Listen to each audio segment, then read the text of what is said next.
Did you know that the fashion industry is the second largest polluter in the world, right after oil? Each year, it generates a staggering 92 million tons of waste. That's like filling 36,000 Olympic-sized swimming pools with discarded clothes. Even more shocking, 87% of the textiles we throw away end up in landfills, where they can take 200 years to decompose. But it's not just the environment that's suffering. The people making our clothes often work in unsafe conditions for less than $3 a day. Fast fashion may seem cheap and trendy, but its true cost is much higher than we realize. In this article, we'll uncover the real reasons fast fashion is destroying our planet. We'll explore the toxic chemicals used in production, the impact of our shopping habits, and the hidden costs to human lives. You'll learn about sustainable alternatives and practical strategies for building a wardrobe that cares for both people and the earth. Get ready to rethink your closet and discover how small changes can make a big difference. Chapter 1: The Toxic Thread. Fast fashion's dirty secret. Fast fashion isn't just about cheap clothes. Behind those affordable price tags lies a world of pollution and waste. The fashion industry is the second largest polluter in the world, right after oil. Every year, it produces 92 million tons of waste, much of which is dumped into landfills or incinerated. That's the equivalent of a truckload of clothes being burned or dumped every second. Shocking, right? But it gets worse. The chemicals used to make these clothes are toxic. Polyester, the most common fabric used in fast fashion, releases harmful microplastics into the water every time it's washed. According to a study by the Ellen MacArthur Foundation, these microplastics are responsible for 35% of the plastic pollution in our oceans. That's just from washing our clothes. Then, there's the dyeing process. Textile dyeing is responsible for 20% of the world's industrial water pollution. Most of the chemicals used are untreated and end up contaminating rivers, lakes, and even drinking water. And who pays the price? Mostly developing countries, where these clothes are made. So what's the solution? We need to look at sustainable fabrics. Organic cotton, for example, uses 91% less water than conventional cotton. Another option is tencel, a fabric made from wood pulp. It's biodegradable, renewable, and far less water-intensive than its synthetic counterparts. Next time you shop, check the labels for eco-friendly materials. It can make a huge difference. Chapter 2: Closet Overload. How our shopping habits are feeding landfills. Let's face it, we all have too many clothes.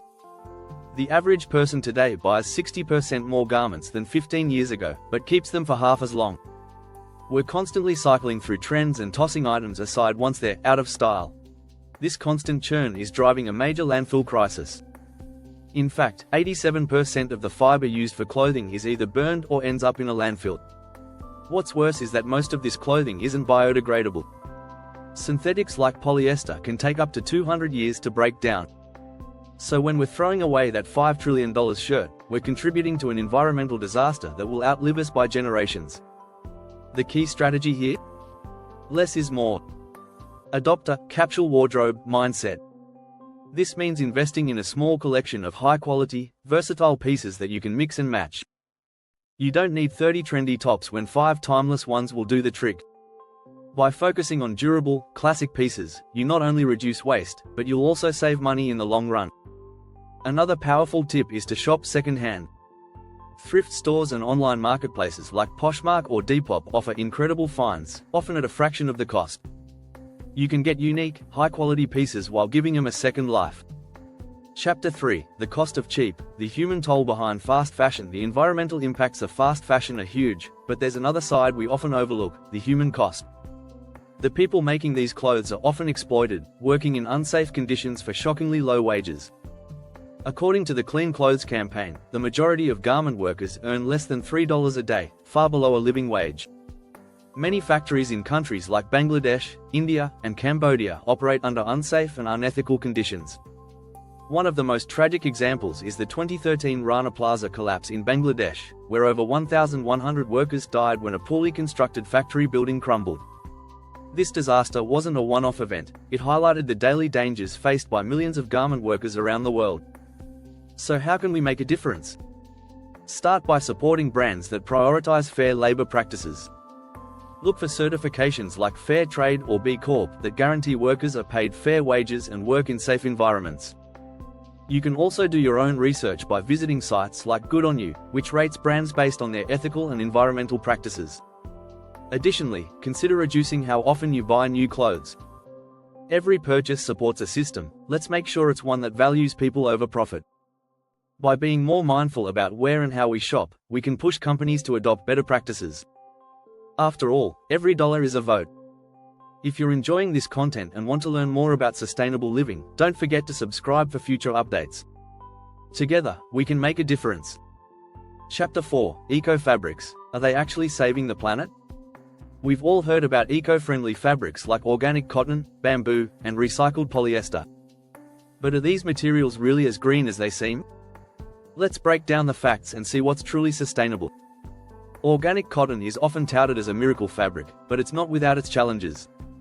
Yes, it uses 91% less water than conventional cotton, but it still requires a lot of land to grow. Plus, it can be more expensive due to the labor-intensive farming practices.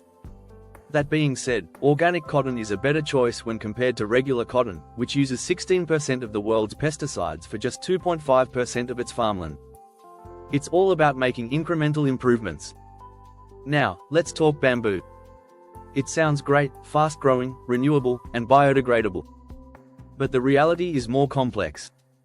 While bamboo itself is eco-friendly, the process of turning it into soft, wearable fabric often involves harsh chemicals that can be harmful to the environment.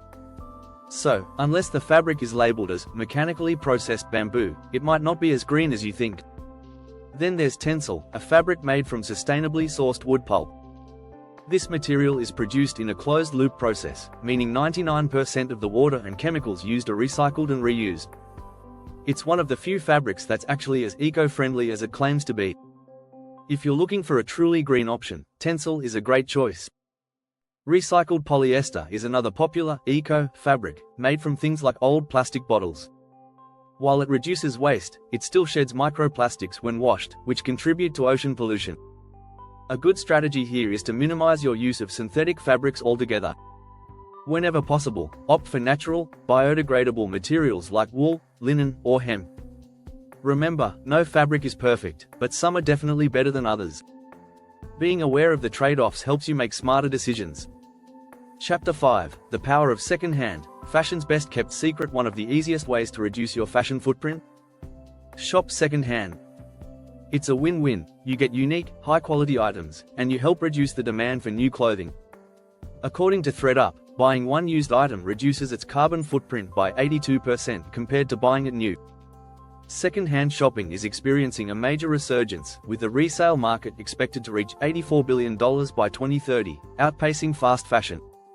Thrift stores, vintage shops, and online platforms like Depop or Poshmark make it easier than ever to find great pieces.